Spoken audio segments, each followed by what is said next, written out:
ಆತ್ಮದರ್ಶನ ಕಾರ್ಯಕ್ರಮಗಳನ್ನು ವೀಕ್ಷಿಸುತ್ತಿರುವಂಥ ನನ್ನೆಲ್ಲ ಪ್ರಿಯ ಸಹೋದರ ಸಹೋದರರನ್ನು ನಮ್ಮ ರಕ್ಷಕನಾದ ಯೇಸು ಕ್ರಿಸ್ತನ ಅಮೂಲ್ಯವಾದಂಥ ನಾಮದಲ್ಲಿ ನಾನು ವಂದಿಸ್ತೇನೆ ಮತ್ತು ಹೃತ್ಪೂರ್ವಕವಾಗಿ ಈ ಕಾರ್ಯಕ್ರಮಗಳನ್ನು ವೀಕ್ಷಿಸುವಂತೆ ನಿಮಗೆ ನಾನು ಆಮಂತ್ರಣವನ್ನು ಕೊಡುತ್ತೇನೆ. ನಾವು ಈ ದಿವಸದ ಕಾರ್ಯಕ್ರಮಗಳನ್ನು ಮುಂದುವರಿಸುವಾಗ ದೇವರ ಪರಿಶುದ್ಧಾತ್ಮನು ನಮಗೆ ತನ್ನ ವಾಕ್ಯದಿಂದ ಬೋಧಿಸುವಂತೆ ಮತ್ತು ನಾವು ಅದನ್ನು ತಿಳುಕೊಳ್ಳುವುದಕ್ಕೆ ಶಕ್ತರಾಗುವಂತೆ ನಮ್ಮ ತಲೆಗಳನ್ನು ಬಾಗಿಸಿ ನಾವು ಪ್ರಾರ್ಥನೆ ಮಾಡೋಣವೇ? ನಮ್ಮನ್ನು ಬಹಳವಾಗಿ ಪ್ರೀತಿ ಮಾಡಿದ ಪರಲೋಕದ ನಮ್ಮ ತಂದೆಯಾದ ದೇವರೇ, ಈ ದಿವಸದಲ್ಲಿ ನಿನ್ನ ಜೀವವುಳ್ಳ ವಾಕ್ಯ ಅದನ್ನು ನೀ ನಮ್ಮ ಕೈಗೆ ಕೊಟ್ಟಿದ್ದಿ, ಅದಕ್ಕಾಗಿ ಸ್ತೋತ್ರ. ನಿನ್ನ ವಾಕ್ಯದ ಸತ್ಯಗಳನ್ನು ನಾವು ಕೇವಲ ತಿಳುಕೊಳ್ಳುವುದು ಮಾತ್ರ ಅಲ್ಲ, ನಿನ್ನ ವಾಕ್ಯಕ್ಕೆ ವಿಧೇಯರಾಗಿ ಜೀವಿಸುವಂತೆ ಕೃಪೆ ಮಾಡು. ನಮ್ಮ ಜೀವನದಲ್ಲಿ ನೀನಿಟ್ಟ ಉದ್ದೇಶಗಳನ್ನು ತಿಳುಕೊಳ್ಳುವುದಕ್ಕೆ ಕೃಪೆ ಮಾಡು. ಪರಲೋಕದ ದೇವರು ನೀನು ನಮ್ಮ ಜೊತೆಯಲ್ಲಿ ಅನ್ಯೋನ್ಯತೆಯಲ್ಲಿರಬೇಕೆಂದು ಬಯಸಿದ್ದೀಯೇ ಹೊರತು ಯಾವ ಧರ್ಮವನ್ನು ನೀನು ಸ್ಥಾಪನೆ ಮಾಡಲಿಲ್ಲ. ಆದರೆ ಮನುಷ್ಯನು ದುರದೃಷ್ಟವಶಾತ್ ದೇವರ ಜೊತೆಯಲ್ಲಿ ಸಂಬಂಧವನ್ನು ಕಳಕೊಂಡದ್ದರಿಂದ ಆತನು ತನ್ನದೇ ಆದಂಥ ಬೇರೆ ಬೇರೆ ಧರ್ಮಗಳನ್ನು ಸ್ಥಾಪನೆ ಮಾಡಿದ. ಕರ್ತನ ಈ ದಿವಸದಲ್ಲಿ ಈ ಧರ್ಮ ಅದು ಎಲ್ಲಿಗೆ ಮುಟ್ಟುತ್ತದೆ, ಅದರ ಅಂತಿಮ ಸ್ಥಿತಿ ಏನಾಗ್ತದೆ ಎಂಬಂಥದ್ದನ್ನು ದೇವರ ನಿನ್ನ ವಾಕ್ಯ ನಮಗೆ ತಿಳಿಸ್ತಾ ಉಂಟು. ನಿನ್ನ ಜೀವವುಳ್ಳ ವಾಕ್ಯದ ಸತ್ಯಗಳನ್ನು ನಾವು ಕಲಿತುಕೊಳ್ಳುವಾಗ ನಿನ್ನ ಪರಿಶುದ್ಧಾತ್ಮನ ಮೂಲಕ ನಮಗೆ ಸಹಾಯ ಕೊಡು. ನಾವು ನಿನ್ನ ವಾಕ್ಯವನ್ನು ಕೇವಲ ಕೇಳುವವರು ಮಾತ್ರವೇ ಅಲ್ಲ, ನಿನ್ನ ವಾಕ್ಯಕ್ಕೆ ಒಳಗಾಗಿ ಜೀವಿಸುವಂತೆ ಅನುಗ್ರಹ ಮಾಡಬೇಕೆಂದು ಪ್ರಾರ್ಥಿಸ್ತೇವೆ. ಯೇಸು ಕ್ರಿಸ್ತನ ಅಮೂಲ್ಯವಾದ ನಾಮದಲ್ಲಿ ನಮ್ಮ ಪ್ರಾರ್ಥನೆಯನ್ನು ಕೇಳಿದ್ದಕ್ಕಾಗಿ ನಿನಗೆ ಸ್ತೋತ್ರವಾಗಲಿ ಸ್ವಾಮಿ, ಆಮೆನ್. ನಾವು ಕಳೆದ ವಾರದಲ್ಲಿ ಯಾವ ರೀತಿಯಲ್ಲಿ ಬೇರೆ ಬೇರೆ ಧರ್ಮಗಳು ಹೇಗೆ ಪ್ರಾರಂಭ ಆಯಿತು ಎಂಬಂಥ ಒಂದು ಸೂಕ್ಷ್ಮವಾದಂಥ ಟಿಪ್ಪಣಿಯನ್ನು ನಾನು ನಿಮಗೆ ಕೊಟ್ಟೆ. ನಾವೀಗ ಪ್ರಕಟಣೆ ಗ್ರಂಥ 17ನೇ ಅಧ್ಯಾಯಕ್ಕೆ ನಾವು ಬರ್ತಾ ಇದ್ದೇವೆ. ನಾವು ಪ್ರಕಟಣೆ ಅಧ್ಯಾಯದ ಈ ಭಾಗಕ್ಕೆ ಬರುವಾಗ ಪ್ರತ್ಯೇಕವಾಗಿ 17ನೇ ಅಧ್ಯಾಯ ಮತ್ತು 18ನೇ ಅಧ್ಯಾಯ, ಇಲ್ಲಿ ಈ ಬಾಬೇಲಿನ ಕುರಿತಾಗಿ ಅದು ಬರೆಯಲ್ಪಟ್ಟಿದೆ. ನಾವು 17ನೇ ಅಧ್ಯಾಯಕ್ಕೆ ಬರುವಾಗ ಬಾಬೇಲ್ ಎಂಬ ಜಾರ ಸ್ತ್ರೀ ಅದರ ನಾಶನ, ಆಮೇಲೆ 18ನೇ ಅಧ್ಯಾಯಕ್ಕೆ ಬರುವಾಗ ಬಾಬೇಲ್ ಪಟ್ಟಣದ ನಾಶನ ಎಂಬುದಾಗಿದೆ. ಹಾಗಾದರೆ ಬಾಬೇಲ್ ಎಂಬ ಜಾರ ಸ್ತ್ರೀಯ ನಾಶನ ಮತ್ತು ಬಾಬೇಲ್ ಎಂಬಂಥ ಪಟ್ಟಣದ ನಾಶನ, ನಾವು ಇದನ್ನು ಹೇಗೆ ಅರ್ಥ ಮಾಡಿಕೊಳ್ಳೋಣ? ಇಲ್ಲಿ ಎರಡು ವಿಶೇಷವಾದಂಥ ವಿಚಾರಗಳು ನಮ್ಮ ಗಮನಕ್ಕೆ ಬರ್ತಾ ಉಂಟು. ನಾವು ಅದನ್ನು ನಿಧಾನವಾಗಿ ನಾವು ಅರ್ಥ ಮಾಡಿಕೊಳ್ಳಬೇಕಾದರೆ ಇನ್ನೂ ಕೆಲವಾರು ಆ ಸತ್ಯಾಂಶಗಳನ್ನು ನಾವು ನೆನಪಿನಲ್ಲಿಟ್ಟುಕೊಳ್ಳುವಂಥದ್ದು ಬಹಳ ಒಳ್ಳೆಯದು.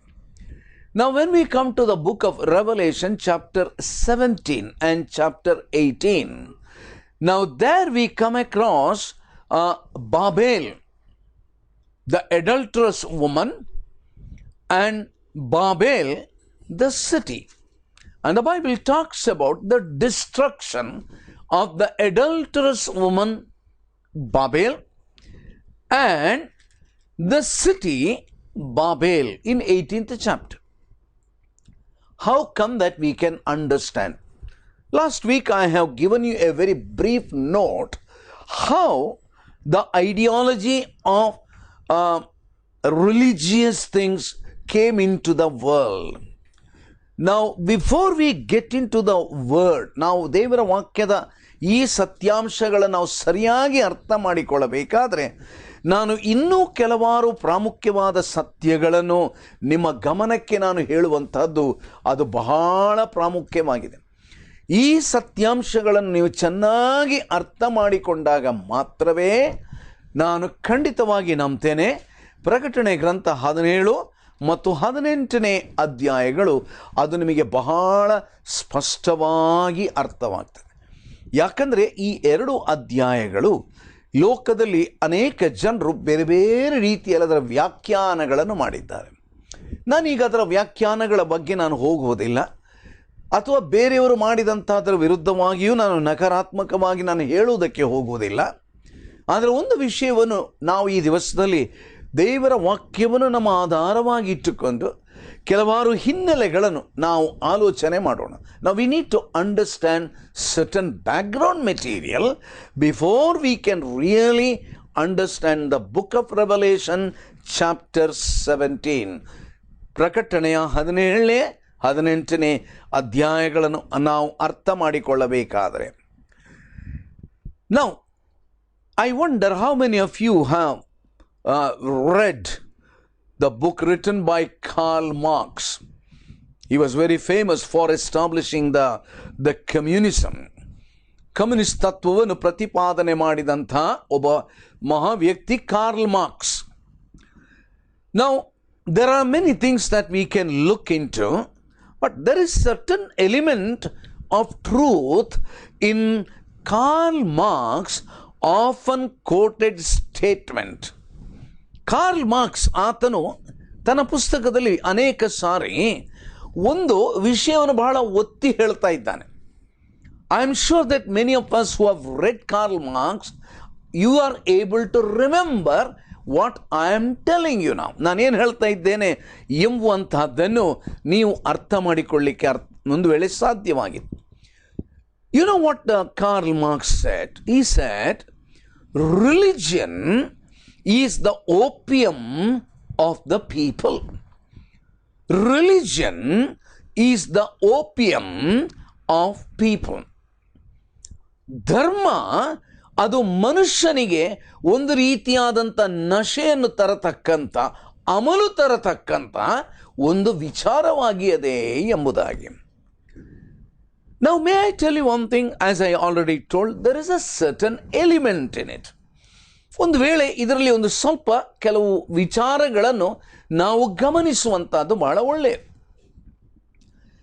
Now when I look into this word religion, I am going to base my teaching not on Karl Marx but on the Bible.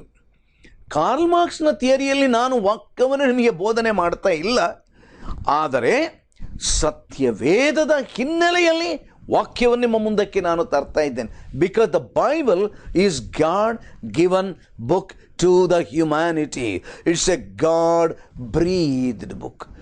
ದೇವರು ಆತನು ನಮಗೆ ಕೊಟ್ಟಂಥ ಆತನ ಒಂದು ಶ್ವಾಸ ಇದಾಗಿದೆ. Now may I tell you one thing? People, you know, they are incurably religious because God created every human being to be a worshipper of the living God. ಈ ಲೋಕದಲ್ಲಿ ಇರತಕ್ಕಂಥ ಎಲ್ಲ ಮನುಷ್ಯರು ಒಂದು ಮಾತು ನಾವು ನೆನಪಿಟ್ಟುಕೊಳ್ಬೇಕು, ಒಂದು ಗುಣವಾಗದಂಥ ಆ ಧಾರ್ಮಿಕತ್ವದ ಒಂದು ಕಾಯಿಲೆಗೆ ನಾವು ಒಳಗಾಗಿದ್ದೇವೆ ಎಂಬುದಾಗಿ. ಯಾಕೆ ಅಂತ ಹೇಳಿದ್ರೆ ಅದಕ್ಕೆ ಕಾರಣ ಉಂಟು. ದೇವರು ಮನುಷ್ಯನನ್ನುಂಟು ಮಾಡುವಾಗ ಅವನು ಮನುಷ್ಯನು ದೇವರನ್ನು ಆರಾಧನೆ ಮಾಡಬೇಕು ಎಂಬಂಥ ತಿಳುವಳಿಕೆಯನ್ನು ದೇವರು ಮನುಷ್ಯನಿಗೆ ಕೊಟ್ಟಿದ್ದ. And they will inevitably worship someone or something if not the true God. ಜೀವ ಸ್ವರೂಪನಾದಂಥ ದೇವರನ್ನು ಆರಾಧನೆ ಮಾಡಬೇಕೆಂಬುವಂಥದ್ದು ದೇವರ ಉದ್ದೇಶ. That's a God-given desire in the heart of every man. ಮನುಷ್ಯನ ಹೃದಯದಲ್ಲಿ ದೇವರು ಅವನ ಹೃದಯದ ಅಂತರಾಳಕ್ಕೆ ಆತನು ಕೊಟ್ಟಂಥ ಒಂದು ಆಲೋಚನೆ, ಮನುಷ್ಯನಾದವನು ಈ ಲೋಕವನ್ನು ಸೃಷ್ಟಿ ಮಾಡಿದಂಥ ಏಕಚಕ್ರಾಧಿಪತಿಯಾದಂಥ ದೇವರನ್ನು ಆರಾಧಿಸಬೇಕು. ಮತ್ತು ಈ ಸತ್ಯ ಈ ಲೋಕದಲ್ಲಿರುವಂಥ ಯಾರು ಕೂಡ ಒಂದು ವೇಳೆ ಅಲ್ಲಗಳೆಯಲಿಕ್ಕೆ ಆಗುವುದಿಲ್ಲ. ದೇವರ ವಾಕ್ಯದಲ್ಲಿ ಅನೇಕರು ದೇವರಿಲ್ಲ ಎಂಬುದಾಗಿ ಹೇಳುವವರಿದ್ದಾರಂತೆ ಅಂತ ಬರ್ದಿಯದು. ಆದರೆ ದೇವರಿಲ್ಲ ಅಂತ ಹೇಳುವವರು ಕೂಡ ಯಾವುದೋ ಒಂದು ಕ್ಷಣದಲ್ಲಿ ಅನೇಕ ಸಾರಿ ಅವರ ಜೀವನದ ಅಂತ್ಯ ಭಾಗಕ್ಕೆ ಬರುವಾಗ ಅನೇಕ ಉದಾಹರಣೆಗಳುಂಟು. ಓ ದೇವರೇ ಅಂತ ಉದ್ಗಾರವೆತ್ತಿದ್ರಂತೆ. There are many people who said that there is no God. At some point of time they have uttered, oh God. You know, people will inevitably worship someone or something, if not the true God. ಜೀವ ಸ್ವರೂಪನಾದಂಥ ದೇವರನ್ನು ಒಂದು ವೇಳೆ ಆರಾಧನೆ ಮಾಡಲಿಕ್ಕೆ ಆಗದಿದ್ದರೆ ಯಾರನ್ನೋ ಅಥವಾ ಯಾವುದನ್ನೋ ಆರಾಧನೆ ಮಾಡಬೇಕೆಂಬಂಥ ಒಂದು ಆಲೋಚನೆ ಅವರಿಗೆ ಬರ್ತದೆ. ಯಾಕಂದರೆ it is the instinct of every human being, the instinct of worshipping. What is worship? ನೋಡ್ರಿ, ನಾವು ನಮಗಿಂತ ದೊಡ್ಡವರನ್ನು ನಾವು ತಿಳಿದಾಗ ನಾವು ಅವರನ್ನು ಗೌರವದಿಂದ ನೋಡ್ತೇವೆ. Worship is reverence. Reverence is, made applicable only to God, the supreme creator of the whole world. ಈ ಲೋಕವನ್ನು ಉಂಟು ಮಾಡಿದಂಥ ದೇವರನ್ನು ಆರಾಧಿಸಬೇಕು ಎಂಬಂಥ ಆ ಆಲೋಚನೆ. ಆದರೆ ಏನಾಗ್ತದೆ ಅಂತ ಹೇಳಿದರೆ, when men and women are not able to understand the living God, then the shift takes place. ಆಗ ಒಂದು ಬದಲಾವಣೆಯಲ್ಲಿ ಉಂಟಾಗ್ತದೆ. Anyway, there is an instinct of worship in every human being. And that instinct is not in any animal.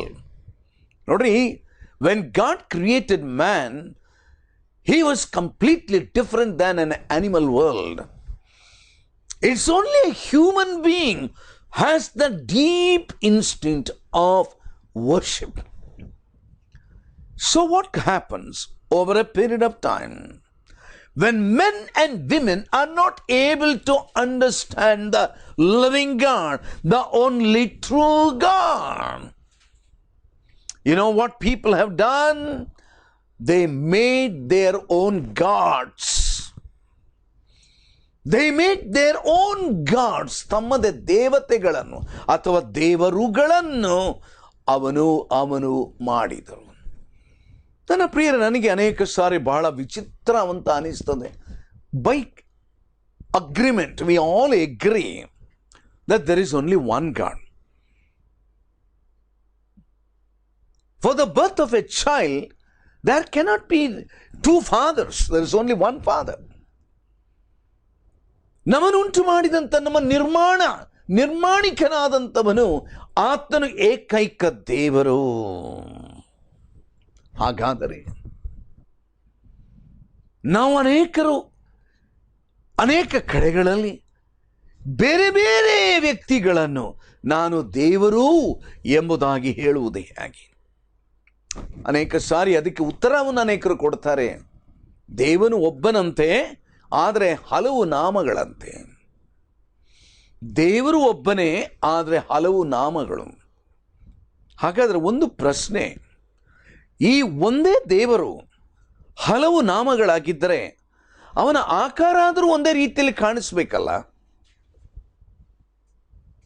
ಒಬ್ಬನೇ ದೇವನು. ಈಗ ನಾನು ಒಬ್ಬ ವ್ಯಕ್ತಿ, ನಾನೊಬ್ಬ ತಂದೆ, ನಾನು ಒಬ್ಬನೇ ತಂದೆ, ಒಳ್ಳೇದು. ಈಗ ನನ್ನನ್ನು ಬೇರೆ ಬೇರೆಯವರು ಬೇರೆ ಬೇರೆ ಹೆಸರಿನಿಂದ ಕರೀಬೋದು. ನನ್ನ ಮನೆಯಲ್ಲಿ ನನ್ನ ಪ್ರಿಯರು ನನ್ನನ್ನು ಒಂದು ರೀತಿಯಲ್ಲಿ ಕರೀತಾರೆ, ನನ್ನ ಹೆಂಡತಿ ನನ್ನನ್ನು ಕರೀತಾಳೆ, ನನ್ನ ಮಕ್ಕಳು ನನ್ನನ್ನು ಕರೀತಾರೆ, ನಾನು ಕೆಲಸ ಮಾಡುವಲ್ಲಿ ನನ್ನನ್ನು ಕರೀತಾರೆ. ಒಳ್ಳೇದು, ನನಗೆ ಬೇರೆ ಬೇರೆ ನಾಮಗಳಿರ್ಬೋದು. ಆದರೆ ನನ್ನ ಪ್ರಕೃತಿ ಬದಲಾಗುವುದಿಲ್ವಲ್ಲ, ನನ್ನ ವ್ಯಕ್ತಿತ್ವ ಬದಲಾಗುವುದಿಲ್ಲವಲ್ಲ. ನನ್ನ ವ್ಯಕ್ತಿತ್ವ ಒಂದೇ. ಹಾಗಾದ್ರೆ ಆ ವ್ಯಕ್ತಿತ್ವ ಯಾವುದು? Who is that one god? ನನ್ನ ಪ್ರಿಯರೇ, people are made with a God-shaped vacuum that they are constantly seeking to fill. ಲೋಕದಲ್ಲಿ ಜನಿಸಿದಂಥ ಪ್ರತಿಯೊಬ್ಬ ಮಾನವನು, ಒಬ್ಬರು ಹೀಗೆ ಹೇಳಿದ್ದಾರೆ ಏನಂತ ಹೇಳಿದರೆ, ಅವನ ಹೃದಯದಲ್ಲಿ ದೇವರ ಆಕಾರವುಳ್ಳಂಥ ಒಂದು ಖಾಲಿಯಾದಂಥ ಸ್ಥಳ ಉಂಟಂತೆ. And that vacuum can be filled only by God and none else, none else and none else. ಬೇರೆ ಯಾರು ಕೂಡ ಆ ಖಾಲಿ ಜಾಗವನ್ನು ಅವರು ಆಕ್ರಮಿಸಿಕೊಳ್ಳಿಕ್ಕೆ ಆಗೋದಿಲ್ಲ.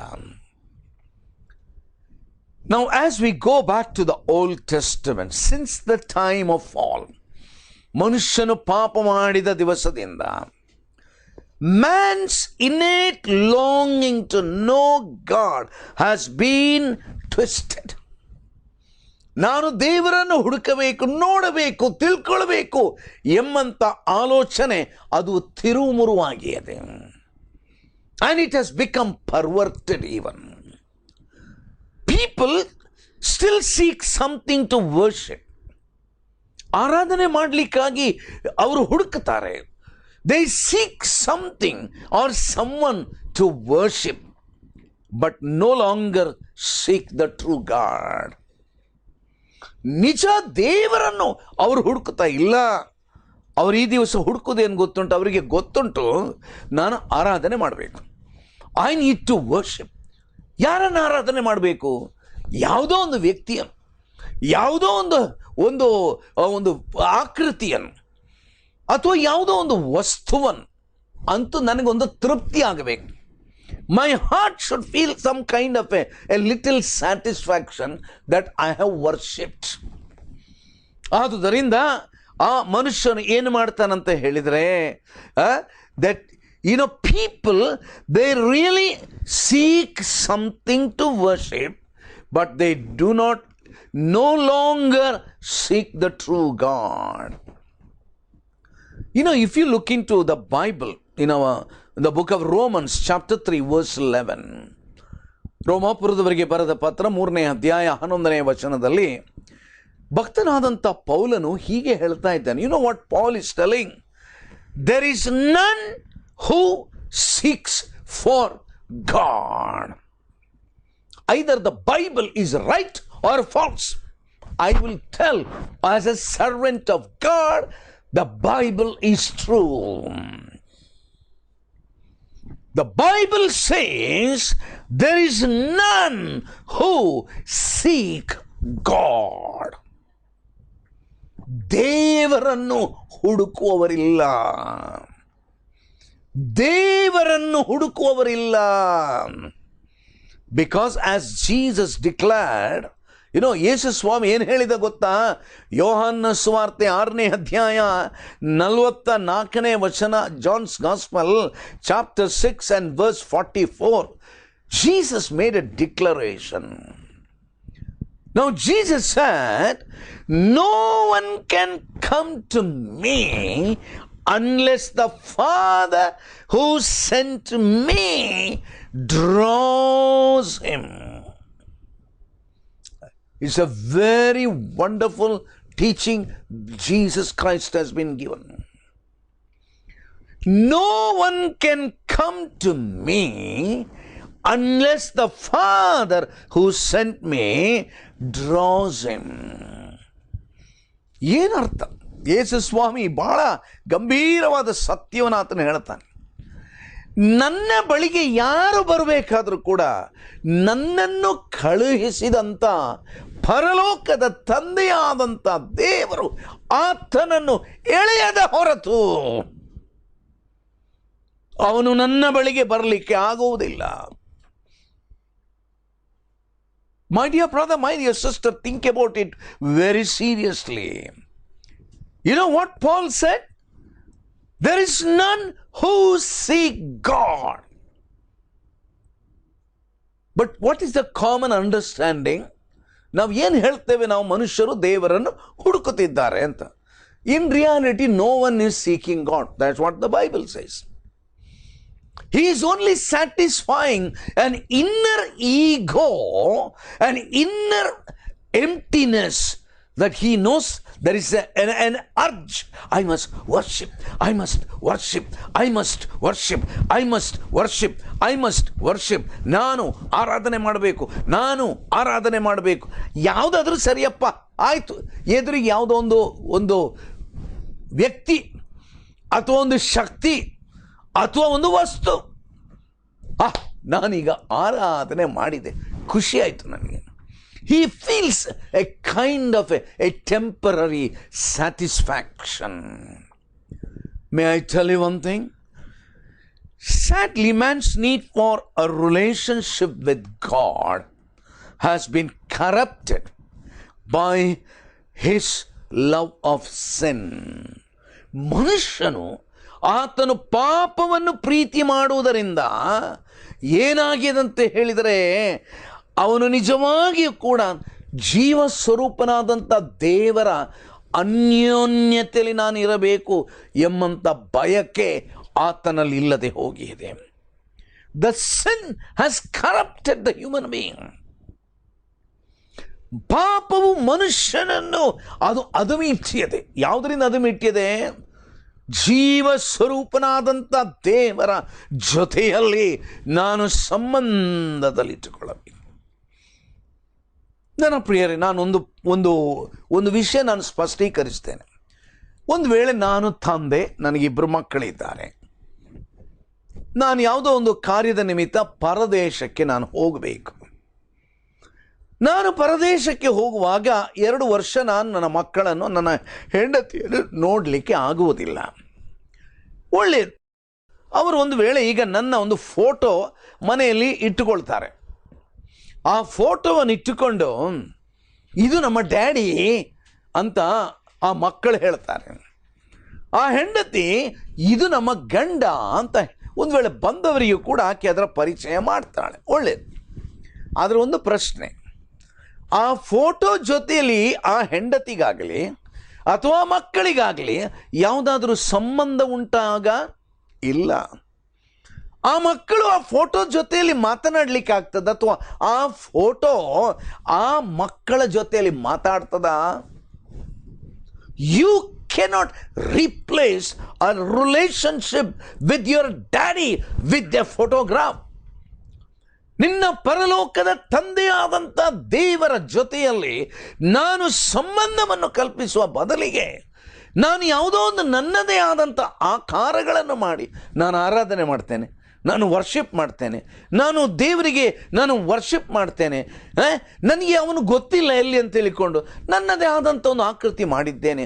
ನನ್ನ ಪ್ರಿಯರೇ, this is where the Bible says, Paul is writing in Romans chapter 1 verse 21, even though people knew God, they did not honor him as God or give thanks, but they became futile in their speculations and their foolish heart was darkened.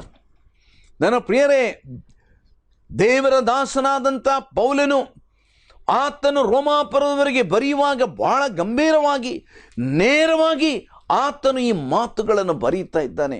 ಎಷ್ಟೊಂದು ಕಠಿಣವಾದಂಥ ಮಾತುಗಳು. ಆತನು ಏನು ಹೇಳ್ತಾ ಇದ್ದಾನೆ ಗೊತ್ತುಂಟ? 1ನೇ ಅಧ್ಯಾಯ 21ನೇ ವಚನದಲ್ಲಿ ದೇವರ ದಾಸನು ಹೇಳುವಂಥ ಮಾತುಗಳನ್ನು ಗಮನಿಸಿರಿ.